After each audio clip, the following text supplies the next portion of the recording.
ಇನ್ನು ನನ್ನ ಹತ್ರ ತಡ್ಕೊಳಕ್ಕಾಗಲ್ಲ ಆರ್ತಿ. ನನ್ನ ಲೈಫಲ್ಲಿ ಈ ರೇಂಜ್ಗೆ ಯಾವತ್ತೂ ಟೆನ್ಷನ್ ಆಗಿರಲಿಲ್ಲ. ಲೈಫಲ್ಲಿ ನಿಮ್ಮಷ್ಟು ಯಾವುದೂ ಇಷ್ಟಪಟ್ಟಿರಲಿಲ್ಲ ಬಿಡಿ. ಗೌತಮ್ ಹೇಳ್ದಾಗೆ ಸರಿಯಾದ ಟೈಮ್ಗೆ ಅಲ್ಲಿಂದ ಎದ್ದು ಬಂದು ನಾನು ನಿಮ್ಮನ್ನು ಮದುವೆ ಆಗೋ ಹಾಗಾಗ್ಬಿಟ್ರೆ ಸಾಕಪ್ಪ. ರೌಡಿ ನಾದ್ನಿ ಅಗ್ರಜ ಇಷ್ಟೊಂದು ಓಡಾಡಿದ್ದಕ್ಕೂ ಒಂದು ಬೆಲೆ ಸಿಗುತ್ತೆ. ಮುಹೂರ್ತಕ್ಕೆ ಜಾಸ್ತಿ ಟೈಮ್ ಇಲ್ಲ. ಧಾರೆ ಸೀರೆ ಎಲ್ಲ ರೆಡಿ ಮಾಡ್ಕೊಂಡಿರಿ. ನಾನು ಹೇಳಿದಾಗ ಹುಡುಗಿಗೆ ಸೀರೆ ಬದಲಾಯಿಸ್ಕೊಂಡು ಬರಬೇಕಾಗತ್ತೆ. ಆದ್ಯ ಧಾರೆ ಸೀರೆ ತೊಗೊಂಡು ಬಾಮ್ಮ. ಓಂ ಸ್ವಕ್ತಮಿವಚದ ಉನಾಪನಂತೋ ಯತ್ರ ಧೀರಾ ಮನಸಾ ವಾಚಮಕ್ರದ ಅತ್ರ ಸಖಾ ಯಸ್ಸಖ್ಯಾನಿ ಜಾನತೆ ಭದ್ರೈಷಾನ್ ಲಕ್ಷ್ಮೀರ್ನಿಹಿತಾದಿವಾಚೆ ಹಿರಣ್ಯವರ್ಣಾಂ ಹರಿಣೀಂ ಸುವರ್ಣರಜಸಸ್ರಜಾಂ ಚಂದ್ರಾಂ ಹಿರಣ್ಮಯೀಂ ಲಕ್ಷ್ಮೀಂ ಜಾತವೇದೋ ಆವಹ. ಯಮುಲೆ ಅಲ್ಲಿ ಹೋದ್ಲು. ಬೇಕಾದಾಗ ಒಂದ್ಸಲನೂ ಕೈಗೆ ಸಿಗಲ್ಲ. ಇವಳದೇ ಒಂದು ದೊಡ್ಡ ಗೋಳಾಗೋಯ್ತು. ಏ ಅಂಜು, ಎಲ್ಲ ನಿಮ್ಮ ಅಕ್ಕ? ಗೊತ್ತಿಲ್ಲ ಅಮ್ಮ, ಅವಳೇನು ಹೇಳಿ ಕೇಳಿ ಹೋಗ್ತಾಳಾ?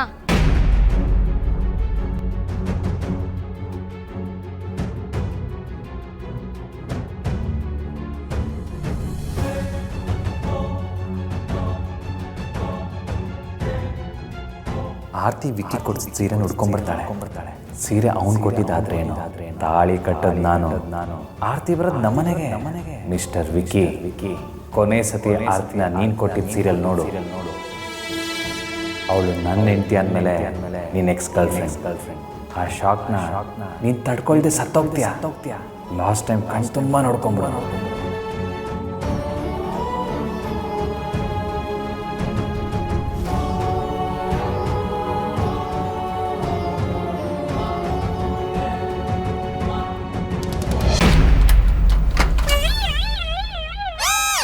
ಹೋದ ಬಾಗ್ಲು ಬೇರೆ ಹಾಕೊಂಡೋದ.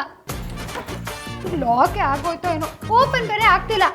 ಶುಂಠಿ ಶಂಕರ, ನೀನ್ ಮಾಡೋದಿಲ್ಲ ಇಂಥದೇ ಕೆಲಸ ಕಾಣೋ. ಫೋನ್ ಮಾಡೋಣ ಅಂದ್ರೆ ಫೋನು ತಂದಿಲ್ವೇ?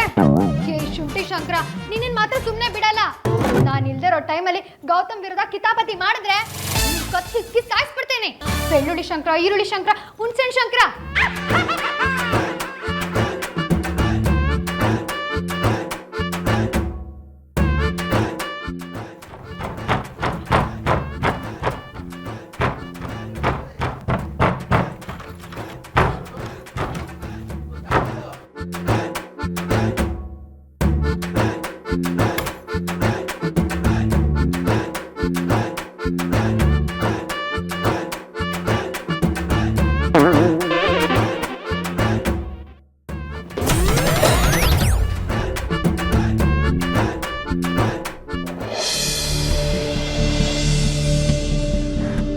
ಈ ಪರಮಾನಂದನ ನಂಬಲೇಬಾರ್ದಾಗಿತ್ತು.